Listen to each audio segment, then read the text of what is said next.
মোবাইলের আলো হঠাৎ করে নিভে যেতেই চারপাশে শুধুমাত্র কালো অন্ধকার দেখতে পেলেন আলেকজান্ডার সাহেব। আর ঠিক তখনই কার যেন হাসির শব্দ ভেসে আসলো তার কানে। আলেকজান্ডার সাহেব পিছনে তাকিয়ে দেখে কেউ নেই তার সাথে, কিন্তু খালের পাশে হঠাৎ করে ঠান্ডা নিঃশ্বাসে কে যেন বলে উঠল, তুই আমাকে দেখছিস? আমাকে দেখছিস তুই, তাই না? যদি এতই সাহস থাকে তাহলে একবার পা বাড়া ভয়ের জগতে। ভয়ের জগতে একবার পা বাড়িয়ে দেখ।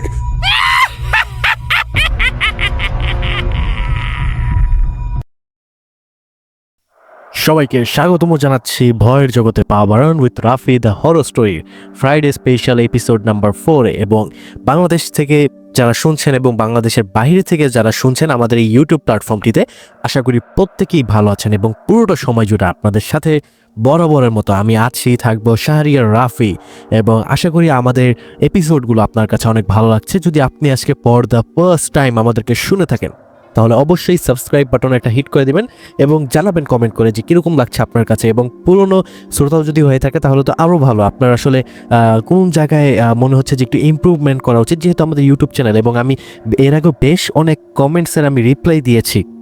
আমি বলেছি যে আপনাদের মতামত, আপনারা যেরকম মতামতই দেন না কেন, আপনাদের প্রত্যেকটা মতামত আমার জন্য খুব গুরুত্বপূর্ণ। এগুলো আমাকে আসলে কি বলবো, লেসন্স দেয় বা বলতে পারেন যে শেখায় যে আসলে কোন জায়গায় ইমপ্রুভমেন্ট করা উচিত। তো দীর্ঘ অনেক দিন পর গতকালকে আমরা হচ্ছে জানুয়ারি 1 হিসাবে আমরা হচ্ছে ফার্স্ট এপিসোড করেছি, বছরের 24তম এপিসোড। বাট ফ্রাইডে স্পেশাল এপিসোডটা আমরা দীর্ঘ অনেক দিন আগে করেছিলাম এবং আজকেও আবারও আসলাম আপনাদের সামনে। এবং আজকে আমাদের সাথে যে ঘটনাটা রয়েছে সেই ঘটনাটি আমাদেরকে পাঠিয়েছেন কৌশিক ভাই। ওনার আমাদের যে হোয়াটসঅ্যাপ নাম্বারটা রয়েছে হোয়াটসঅ্যাপে উনি পাঠিয়েছিলেন এবং ওনার যে ঘটনাগুলো সেই ঘটনাগুলো আমরা যাচ্ছি। কিন্তু যাওয়ার আগে একটু আপনাকে বলে দিতে চাই, আপনারও যদি মনে হয় যে আপনার ঘটনা লিখে পাঠানোটা খুব কষ্টকর, তাহলে আপনি চাইলে লিখে পাঠাতে পারেন, কোনো সমস্যা নেই। আপনার যদি প্রবলেম হয় তাহলে সেই ক্ষেত্রে আপনি যেটা করতে পারেন, আমাদের ডেসক্রিপশন কিংবা কমেন্ট সেকশনে পিন কমেন্টে আমাদের মেইল অ্যান্ড হোয়াটসঅ্যাপ নাম্বারটি দেওয়া থাকবে। সেইখানে গিয়ে আপনি যেটা করতে পারেন সেটা হচ্ছে আপনার যে ভয়েসটা ডাজেন্ট ম্যাটার, আপনার আশপাশে অনেক নয়েজ থাকতেই পারে স্বাভাবিক। এবং আমিও রাইট নাও অনেক কি বলবো নয়েজি এরিয়ার মধ্যে আসলে আমার সেটআপটা, আমি এখানে আমার মাইক্রোফোনে অনেক নয়েজ হয়তো ক্যাপচার হয়, বাট রাইট নাও অনেক কিছু আপডেট হয়ে গিয়েছে, তাই আপনার এগুলো নিয়ে চিন্তা করতে হবে না। নয়েজ রিমুভ করা যাবে, বাট আপনার ঘটনাটা মেইন এবং ঘটনা দেওয়ার পর আপনি উল্লেখ করে দেবেন যে আপনার অডিও ক্লিপটা আমরা প্রচার করব নাকি আপনার ঘটনাটা শুনে আমরা আমাদের মতো করে প্রচার করব। তো আশা করি এতক্ষণ পর্যন্ত আপনারা সবাই বুঝে গেছেন এবং আমি কখনোই চেষ্টা করি না যে এত কথা বলা শুরুর দিকে। সব থেকে ভালো হয় ডিরেক্ট ঘটনায় জাম্প করলে, বাট দেখা যায় যে অনেকে লাস্টের দিকে এই কথাগুলো শুনেন না, তাই বলি। তো চলুন, যদি নতুন হয়ে থাকেন সাবস্ক্রাইব করে ঘটনাটা শুরু করি। তো প্রথম ঘটনাটি যিনি পাঠিয়েছেন আমাদের কৌশিক ভাই হোয়াটসঅ্যাপের মাধ্যমে। তো কৌশিক ভাইয়ের বাড়ির যে ঠিকানাটা ওটা উনি বলতে না করেছেন এবং আমরাও বলছি না। তো উনি হচ্ছে যে ওনাদের যে গ্রামের বাড়িতে হচ্ছে যে ওনাদের বেশ বড় বাড়ি। তো ওনাদের বাড়ির যে এই দেখাশোনা, তারপর হচ্ছে পরিষ্কার পরিচ্ছন্ন এগুলো করার জন্য হচ্ছে যে ওনাদের একজন বড় মতো কাজের লোক প্রয়োজন। হয়তো ওনাদের একজন আন্টি আছেন, আমরা অনেকে বুয়ো বলে থাকি। হ্যাঁ, আমাদের প্রত্যেকেরই বাসা বাড়িতে বা মেসে থাকে এগুলো, হ্যাঁ, কাজের বুয়ো বা হচ্ছে যে এরকম, হ্যাঁ, এরকম অনেকে থাকে, কাজ করার লোক থাকে। তো ওনাদের এরকম একজন খালা বা আন্টি যেটাই বলে না কেন আছে, তারা উনি হচ্ছে অনেক আগে থেকে, মানে কৌশিক ভাই নাকি যখন থেকে উনি ছোট তখন থেকে হচ্ছে যে এরকম উনি দেখে আসছেন, ঠিক আছে, ওনাকে কাজ করতে। বেশ পুরনো ওনাদের বাড়িতে কাজ করেন ওই আন্টি। তো এরকম একদিন হচ্ছে যে দুপুরবেলা হচ্ছে যে ওনার আম্মা রান্না করছিলেন এবং ওই আন্টি যিনি তিনি হচ্ছে যে সাথে হচ্ছে হেল্প করছিলেন কাজে। তো তখন এরকম কৌশিক ভাইও যান রান্নাঘরে। তো যাওয়ার পর এরকম কেন যেন ওনার কাছে মনে হলো যে একটু আন্টিকে জিজ্ঞেস করি যে ওনার সাথে কখনো কোনো কিছু এরকম ঘটনা ঘটেছে কিনা। তখন কৌশিক ভাই যেটা করে, তিনি হচ্ছে যে ওই আন্টিকে জিজ্ঞেস করেন যে আন্টি, আপনি কি এদিকে আশপাশে কখনো কোনো আপনার সাথে ঘটনা ঘটছে, ভূত প্রেত এগুলো কোনো কি কখনো দেখছেন? তো তখন আন্টি একটু হাসেন, মুচকি হাসি দেওয়ার পর তিনি বলেন যে এগুলো তো আমার নিয়মিতই দেখা হয়, ঠিক আছে, এগুলো তো প্রতিনিয়তই ঘটে এই ধরনের ঘটনাগুলো। তখন কৌশিক ভাই একটু কৌতূহল হলেন, তখন ভাবলেন আচ্ছা তাই নাকি, কি ঘটছে একটু বলেন তো কাহিনী। তো তো তখন আন্টি বললে যে বাবারে ওইরকম অনেক ঘটনা আছে, কোনটা রেখে কোনটা বলবো। তো কৌশিক ভাই তখন এরকম জোর করে যে আচ্ছা আপনি এদিকে আশপাশে কোনো ঘটনা ঘটছে কিনা আপনি একটু বলেন। তো তখন এরকম বলে যে আচ্ছা ঠিক আছে আমি তাহলে কয়েকটা ঘটনা তোমার ঠিক আছে তোমারে কই, এরকম আন্টি বলেন। তো তখন উনি ওনার ঘটনাটা বলা শুরু করলেন। তো ওই সময়টা ছিল মেবি ভাদ্র মাস, ঠিক আছে, বা গ্রীষ্মকাল এরকম কোন একটা কিছু। আজ থেকে অনেক বছর আগে, মেবি 2012-13 সালের টাইমটা, 2012-13 এরকম হবে। তো আন্টি উনি হচ্ছে যে এরকম বিভিন্ন জায়গায় মেসে, তারপরে বাসা বাড়িতে বিভিন্ন জায়গায় হচ্ছে যে কাজ করতেন, ওনার প্রফেশনে এটা। হ্যাঁ, উনি কাজ করে নিজের জীবিকা নির্বাহ করতেন। তো উনি হচ্ছে যে অর্থনৈতিক সমস্যার কারণে যেটা হয়েছিল, ওনার ওই সময়টাতে মানে ওনার সাথে ফোনও ছিল না, বাটন ফোন যেহেতু সবাই ইউজ করে 2011-12-13 সালের সময়টার দিকে। তো ওনার কাছে বাটন ফোনও ছিল না, এবং ওনার বাসায় ঘড়ি হয়তো ছিল, বাট ঘড়িটা কোনো কারণে নষ্ট ছিল, এবং ওনার বাসায় ফ্যানও ছিল না ওই সময়টাতে। মানে উনি খুব, ঠিক আছে, মানে অর্থনৈতিক কষ্টের মধ্যে দিয়ে ওনার দিন পার হচ্ছিল। তো উনি হচ্ছে যে এরকম একটা মেসে হচ্ছে যে চাকরি করতেন। তো যারা আসলে এই ওয়ার্ডটার সাথে পরিচিত নয় তাদেরকে একটু বলি, মেসটা মূলত হচ্ছে যে আপনার অনেকগুলো ব্যাচেলার কোনো একটা বাসাতে বা কোনো একটা জায়গায় ভাড়া থেকে, তো তাদের হচ্ছে যে এরকম রান্না বান্না করে দেওয়া, তারপর অন্যান্য ধরেন বিভিন্ন কাজ তারা দিয়ে থাকে, কাপড় চোপড় ধোয়া হতে পারে, ঘর বাড়ি পরিষ্কার করা হতে পারে। তো এরকম, ঠিক আছে, ওই জায়গাগুলোতে ব্যাচেলার বাসা বা মেস অনেকে বলে থাকে। তো অমুক এরকম একটা জায়গায় তিনি হচ্ছে কাজ করতেন, যেটা কিনা হচ্ছে যে কৌশিকদের যে বাড়িটা, সেই বাড়ি থেকে মেবি সামান্য একটু দূর। হ্যাঁ, একটু সামান্য দূর, মনে করেন আপনার হেঁটে গেলে 10 মিনিটের মতো লাগে ধরেন। তো উনি যেটা করতেন প্রত্যেক দিন ফজরের বা ওয়াক্তের পরে, অর্থাৎ ভোরে যে আলোটা হওয়ার পরে তিনি ঘুম থেকে উঠে যেতেন, উঠে হচ্ছে যে ওখানে যাইতেন, গিয়ে হচ্ছে যে ওনাদের দুপুরে রান্না, সকালে নাস্তা এগুলো বানাতেন, অন্যান্য কাজগুলো করতেন। মানে ওনার ছিল যে ভোরবেলা, ঠিক আছে, যাওয়া। তো সময়টা ছিল গ্রীষ্মকাল, গরমের টাইম ছিল। তো উনি এরকম রাতে ঘুমাইছেন, ঘুমানোর পর উনি হচ্ছে যে ঠিক মাঝরাতের দিকে হচ্ছে যে ওনার এরকম হঠাৎ করে ঘুমটা ভাঙে। হ্যাঁ, গরমে ওনার অনেক একটু অস্থির লাগে, ঘুমটা ভাঙে। তো উনি উঠেন, ঘুম থেকে উঠে তিনি হচ্ছে যে একটু পানি খান এবং বাইরে ওয়াশরুমে তিনি যান। তো উনি হচ্ছে যে ওই দিনটা ছিল আবার, মানে কি বলবো, চাঁদনি রাত ছিল। হ্যাঁ, চাঁদ ছিল আকাশে এবং আশপাশটা বেশ আলোকিত, মানে বেশ ভালোই আলোকিত ছিল। তো ওনার কাছে ওই সময় ফোন নাই, এবং বাসার ঘড়ির যে টেবিল ঘড়িটা ওইটারও ব্যাটারি নেই। হ্যাঁ, সময় নষ্ট। তো উনি তখন আশপাশে এত আলো দেখে উনি মনে করেন যে ফজরের সময় হয়ে গেছে। তো উনি ভাবলেন যে বের হয়ে যাই। হ্যাঁ, যে আস্তে আস্তে, ঠিক আছে, কাজের জন্য বের হই। তো উনি একটু হাত মুখ ধুয়ে তিনি হচ্ছে যে এরকম বের হন। বাট ওনার আইডিয়া ছিল না যে আসলে তখন ঠিক আনুমানিক রাত কয়টা বাজে। হ্যাঁ, তো তিনি তখন এরকম হাঁটতে যাচ্ছেন। তো কৌশিকদের বাড়ি পার করে হচ্ছে যে এরকম মাঝখানে হচ্ছে যে একটা পাড়া পড়ে, এটাকে মূলত হচ্ছে শ্মশানঘাট এবং হিন্দু পাড়া বলে। মানে ওইখানকার বেশিরভাগ জনগোষ্ঠী যারা, তারা হচ্ছে হিন্দু সম্প্রদায়। তো যে কারণে ওই পাড়াটাকে হিন্দু পাড়া বলে সবাই চিনে থাকে, এবং এখানে শ্মশানঘাটটাও আছে। এবং মানে ওদিকে গাছপালায় ভরা, মানে হ্যাঁ মানুষজন আছে ঠিক আছে, বাট গাছপালায় ভরা, খুব মানে গা ছমছম একটা, মানে সন্ধ্যার আলো, ঠিক আছে, চলে গেলে তখনই মানে ওদিক দিয়ে চলাফেরা করতে ভয় লাগে। তো তখন তো আরও গভীর রাত। তো উনি ওই জায়গাটা দিয়ে যাচ্ছেন। তো যখন তিনি হেঁটে যাচ্ছিলেন, ওনার কাছে কেন জানি মনে একটু সন্দেহ হচ্ছিল যে আসলে কি ভোর হয়েছে, ভোর হইলে তো আরও আলো হইতে থাকার কথা। তো উনি এরকম যাচ্ছেন ওই জায়গাটা দিয়ে। তো যখন ওই জায়গাটা দিয়ে যাচ্ছেন, ওনার কাছে কেন যেন ওনার গায়ের যে একদম পশম আছে, হ্যাঁ, হাতে পায়ের পশমগুলো একদম, মানে ওনার দাঁড়িয়ে যাচ্ছিল, এবং শরীরে মানে একটা কি বলবো, এরকম যেন একটা অনুভূতি হচ্ছিল। তো তিনি তখন যেটা করেন, উনি হচ্ছে যেরকম হেঁটে ওই ম্যাচ পর্যন্ত যান। যাওয়ার পর তিনি হচ্ছে যে এরকম সেই বাসায় গিয়ে নক করেন, মানে অর্থাৎ যেই মেসে যান সেই মেসে গিয়ে হচ্ছে নক করেন। তো দীর্ঘ সময় হচ্ছে যে নক করতে থাকেন, এবং তারা হচ্ছে যে ভিতরে যেই মানুষগুলো ছিল তারা হচ্ছে দরজা খুলে না। তো পরে একজন উঠে আসেন, যিনি থাকতেন এখানে। তো তিনি উঠে এসে দরজা খুলে তিনি তো অবাক। তো তিনি বলেন যে খালা, আপনি এত রাত্রেবেলা?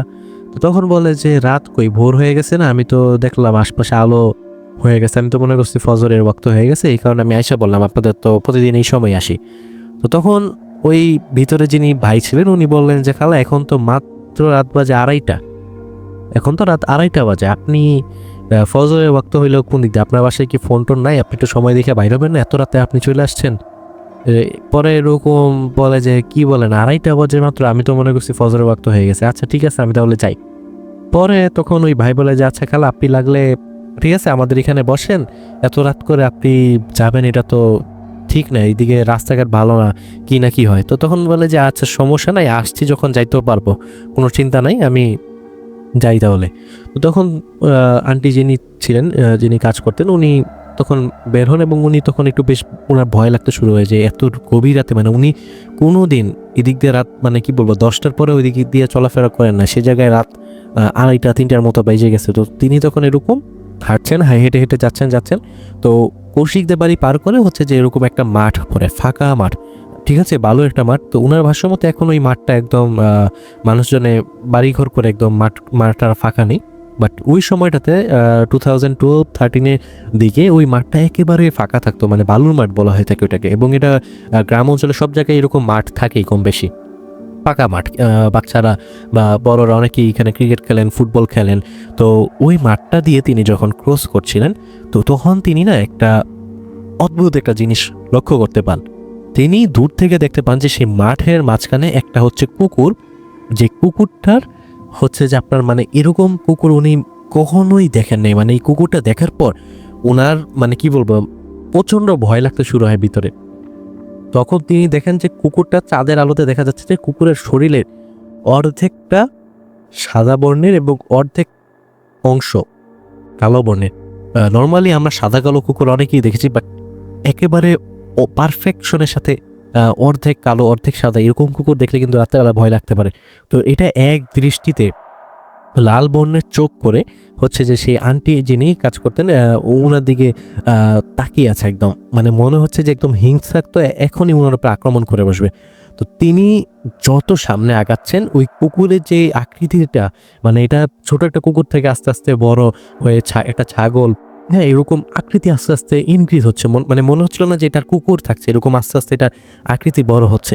তো তখন তিনি মনে মনে বেশ ভয় পেলেন, কিন্তু এটাও তিনি ভাবলেন যে এখন যেহেতু রাতের সময় এটার কি বা ক্ষতি করবে, এটা চেষ্টা করবে হয়তো আমাকে কোনোভাবে ভয় দেখানো, তার থেকে ভালো হয় আমি যদি ভয় না পাই তাহলেই বেটার হবে। তো তখন তিনি এরকম কি করেন, একটু আগায় যান, আগায় গিয়ে তিনি থেমে পড়েন। থেমে এরকম ওই কুকুরটার দিকে একদম চোখে চোখ রেখে তিনি বলেন যে এরকম আমাকে ভয় দেখানোর চেষ্টা করে কোনো লাভ নাই, আমি এগুলো দেখে অভ্যস্ত, তার থেকে বরং ভালো হয় তুই চলে যা, আমাকে এইসব ভয় দেখায় কোনো কাজে আসবে না। এরকমভাবে তিনি একটা কিছু বলেন হেসে হেসে। এবং দেখেন যে কুকুরটা তখন কি হয়, আস্তে আস্তে এরকম হেঁটে একটু পরে সাথে একদম মানে চোখের পলকে ভ্যানিশ হয়ে যায়, মানে মনে হচ্ছিল যে এখানে কিছুক্ষণ আগে কিছুই ছিল না এরকম একটা। তো যখন তিনি এরকম এই জিনিসগুলো দেখতে পান তখন তিনি উনি আবার একটু ধার্মিক মানুষ ছিলেন। তো তিনি যতটুকু চেষ্টা করছিলেন সব কিছু মেমোরাইজ করার জন্য, এবং তিনি হচ্ছে এরপরে যেটা করেন হাঁটতে হাঁটতে বাসায় চলে যান, এবং এরপরে একবারে সকালবেলা তিনি বের হন। তো এটা ছিল ওনার কাছ থেকে প্রথম ঘটনা। এবং আরেকটা ঘটনা আছে, যে ঘটনাটা হচ্ছে দ্বিতীয় ওনার ঘটনা এবং খুব সংক্ষিপ্ত একটা ঘটনা। তো এটাও কৌশিক ভাই শেয়ার করেছেন। তো এই ঘটনাটা হচ্ছে তিনি এরকম কৌশিক যে ছিল তার এরকম মামার বাড়ি ছিল পাশেই, মানে পাশাপাশি তাদের হচ্ছে যে বাড়ি। তো তার যে মামার বাড়ি এরকম তার মামা এবং অন্যান্য ভাড়াটিয়া যারা, তারা প্রায় সময় ক্লেম করতো যে ওনাদের বাড়িটাতে একটা প্রবলেম আছে। লাইক 2 তলা বাড়ি, তো দেখা যেত যে ছাদে রাত্রেবেলা এরকম আওয়াজ আসতো, হ্যাঁ অন্যান্য আরও অনেক প্রবলেম, অন্যান্য ফ্ল্যাটগুলোতে খালি থাকলে এরকম প্রবলেম হতো। তো ওনাদের মামাদের বাড়িতে হচ্ছে যে আন্টি মাঝে মধ্যে কাজ করতেন, নট পার্মানেন্টলি, মাঝে মধ্যে কাজ করতেন।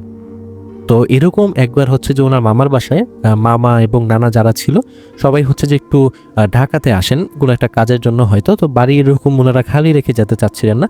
তো তখন ওই আন্টি, উনি যেহেতু অনেক আগে থেকে ওনাদের পরিচিত এবং খুব বিশ্বস্ত মানুষ, তো ওনাকে এরকম অফার করেন যে আপনি আমাদের বাড়িতে থাকেন এবং সব কিছু দেখাশোনা করে রাখেন। তো আন্টি যেটা করে এরকম হচ্ছে যে উনি আর ওনার হাজব্যান্ড এসে ওরকম ওই বাড়িতে কয়েকদিনের জন্য থাকেন। তো রাত্রেবেলার সময়টাতে যেটা হয়, ওনার যে মানে যিনি আন্টি ছিলেন কাজ করতেন, ওনার হাজব্যান্ড হচ্ছে যে এরকম রাত্রেবেলা একটু দেরি করে ঘুমাইতেন। তো উনি যখন সজাগ ছিলেন ওনার কাছে মনে হচ্ছিল যে ওনাদের বাড়ির যে ছাদটা, সেই ছাদের উপরে কোনো একটা মানুষ বা বাচ্চাদের মতো বলতে পারেন, সেটা হচ্ছে যে এরকম এক প্রান্ত থেকে আরেক প্রান্তে হচ্ছে দৌড়াদৌড়ি করছে, এরকম একটা অবস্থা। তো তিনি বেশ কয়েকবার এরকম আওয়াজ শুনতে পান। তো তখন তিনি ভাবেন যে ছাদে এত রাতে কে উঠলো, বিষয়টা তো দেখা দরকার, কারণ যেহেতু দায়িত্ব দিয়ে গেছে, যদি কোনো একটা সমস্যা হয়, একটা অঘটন ঘটে, তাহলে তো তখন ওনাদেরকে এই বিষয়টা হচ্ছে যে এরকম করতে হবে, এই প্রবলেমটা কোনো সাফার করতে হবে। তো তখন উনি আবার হচ্ছে যে স্মোক করতেন, তো উনি এটা স্মোক করার জন্য উনি উপরেই গেলেন, ভাবলেন যে আচ্ছা ঠিক আছে ছাদে যাই, যাই দেখে আসি, ঠিক আছে, বিড়ি খেয়ে তারপরে আবার নাম পড়ে। উনি ছাদে উঠেন, ছাদে উঠে ভালো করে ছাদটা চেক করে দেখেন যে ছাদে কোনো মানুষই নাই। তো উনি তখন বিষয়টা বুঝতে পারেন, যেহেতু সিনিয়র পার্সন, উনি অনেকটা আন্দাজ করতে পারেন যে আসলে কোন ওই ধরনের সমস্যাও হইতে পারে। তো উনি বিড়ি টিড়ি খায়া উনি হচ্ছে নামেন, নাইমা হচ্ছে হাত মুখ দিয়ে উনি শুয়ে পড়েন। তো মাঝরাতের দিকে যেটা হয়, এরকম প্রচণ্ড পরিমাণে ঝড় এবং বাতাস ছাড়ে, ঠিক আছে। ওনারা যে রুমটাতে ঘুমাইছিলেন ওই রুমে হচ্ছে একটা জানলা ছিল, এবং ওই জানালাটা দিয়েই যে সেই বালুর মাঠটা কি বলবো সারপ্রাইজিংলি দেখা যেত। তো মাঝরাতে ওনাদের কাছে মনে হলো যে প্রচণ্ড পরিমাণে বাতাস ছাড়ছে। তো উনি মানে ওনার যে হাজব্যান্ড আন্টি, উনি ওনাকে উঠে উনি জানলা ভাবেন যে লাগাই দিবেন, বৃষ্টি টিষ্টি আসতে পারে। উনি জানালা লাগাইতে গিয়ে দেখেন যে এরকম বাইরে কোনো গাছ পাতা কোনো কিছু নড়চড় করতেছে না, ঠিক আছে, কিন্তু এরকম সেম মানে মনে হচ্ছিল যে বাইরে প্রচণ্ড ঝড় বৃষ্টি হচ্ছে, বাট বাইরে উনি যখন তাকান দেখেন যে কোনো একটা বাতাসে ছেটা ফোটাও পর্যন্ত নেই। তো উনি বেশ একটু অবাক হন, তখন তিনি ভাবলেন যে আচ্ছা জানলাটা লাগাই দিত। ওনার কাছে কেন যেন মনে হলো যে একটু বালুর মাঠটার দিকে তাকাই। তো ওনার বালুর মাঠটার দিকে সেম এরকম যখন চোখ যাওয়ার পর উনি দেখতে পান যে প্রায় তাল গাছের সমান উচ্চতার কোন একটা কিছু সেই মাঠের মধ্যে দিয়ে হচ্ছে যে এরকম আপনার আলোর মতো ভেসে ভেসে এরকম, ঠিক আছে, এরকম হেঁটে হেঁটে যাচ্ছে। তো উনি তখন আসলে যেহেতু একটু বয়স হয়েছিল, উনি প্রথমে ভাবতেছিলেন ওনার চোখের ভুল কিনা বা এই ধরনের কোনো কিছু কিনা বা লাইটের আলো কিনা, বাট উনি অনেকক্ষণ যাবৎ প্রায় 10-15 মিনিট যাবৎ ওই জিনিসটাকে অবজার্ভ করার চেষ্টা করেন এবং দেখেন যে না, এটা কোনো আলোও না, চোখের কোনো ভুলও না, এটা একটা মানে কি বলবো দানব আকৃতির একটা আকৃতি, যেটা কিনা ওই মাঠের মধ্যে দিয়ে এরকম বেশি বেশি এক প্রান্ত থেকে আরেক প্রান্তে এরকম বারবার যাচ্ছিল, ঠিক আছে। এবং আকাশে আলোতে মানে রাতের যে হালকা আলোটা থাকে ওই আলোতে তিনি খুব বেশি স্পষ্টভাবেই বুঝতে পারছিলেন যে এই জিনিসটা, যে এটা কোনো, ঠিক আছে, সাধারণ কোনো বিষয় না। তো উনি এই জিনিসটা দেখে বেশ উনি তখন ভয় পান। তো উনি যেটা করেন জানালাটা আটকায় উনি হচ্ছে যে শুয়ে পড়েন। তো এই ঘটনাটাও পরের দিন হচ্ছে যে ওনার হাজব্যান্ড আন্টিকে বলেন যে রাত্রে এরকম একটা বিষয় উনি দেখেছেন। তো এই ছিল হচ্ছে যে ওই আন্টি শেয়ার করা অনেকগুলো ঘটনার মধ্যে কিছু ঘটনা।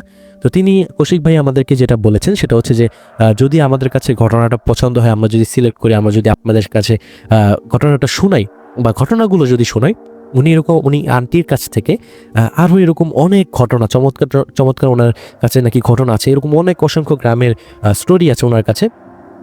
তো এগুলো উনি হচ্ছে যে শেয়ার করবেন।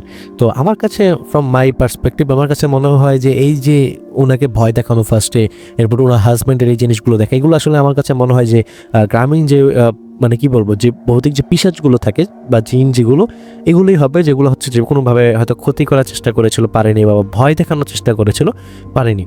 তো আপনাদের কাছে কি মনে হয় অবশ্যই আপনারা জানাবেন। এবং হ্যাঁ, আমার কাছে পার্সোনালি ঘটনা দুইটা অনেক ভালো লেগেছে, এবং আপনাদের কাছে ভালো লেগেছে কিনা আপনারা অবশ্যই জানাবেন। এবং যদি আপনারও এরকম ঘটনা থাকে, আপনার কাছে থাকা সেরা ঘটনাটা হতে পারে আপনার সাথে ঘটেছে বা আপনার পরিচিত কোনো মানুষের সাথে ঘটেছে, অবশ্যই আমাদেরকে হোয়াটসঅ্যাপ বা মেইলে এরকম কৌশিক ভাইয়ের মতো রেকর্ড করে বা মেইল করে আমাদেরকে ঘটনাটা পাঠিয়ে দিবেন।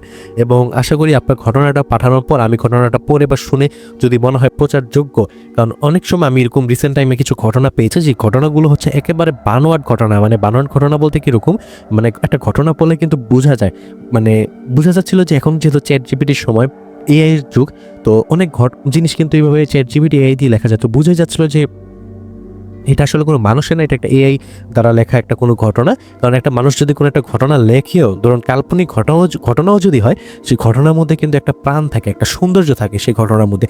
বাট আমি যখন পড়ছিলাম ঘটনাটা তখন আমার নিজের কাছে বিরক্ত লাগছিল, মানে এআই দিয়ে তৈরি করা, মানে যা না তাই লিখে জাস্ট পাঠিয়ে দিয়েছে। তো আমি আর এই ধরনের ঘটনা প্রচার করার কোনো মানা হয় না, কারণ প্রত্যেকটা এপিসোড বানাতে কিন্তু আমারও অনেক কষ্ট করতে হয়। তো আশা করি আপনার কাছে যদি থাকে আপনি আপনার সেরা ঘটনাটা আমাদেরকে পাঠিয়ে দেবেন। এবং আজকে এই পর্যন্তই। সবাইকে ফ্রাইডে স্পেশালে জুম্মা মুবারক সবাইকে। আশা করি আপনাদের হলিডে, আপনাদের ফ্রাইডে খুব ভালোই কাটবে এবং কাটছে। দেখা হবে কালকে ইনশাআল্লাহ নতুন কোনো একটা এপিসোডে। ততক্ষণ পর্যন্ত সবাই ভালো থাকবেন, সুস্থ থাকবেন, নিরাপদে থাকবেন এবং রাফি দ্য হরর স্টোরি সাথেই থাকবেন।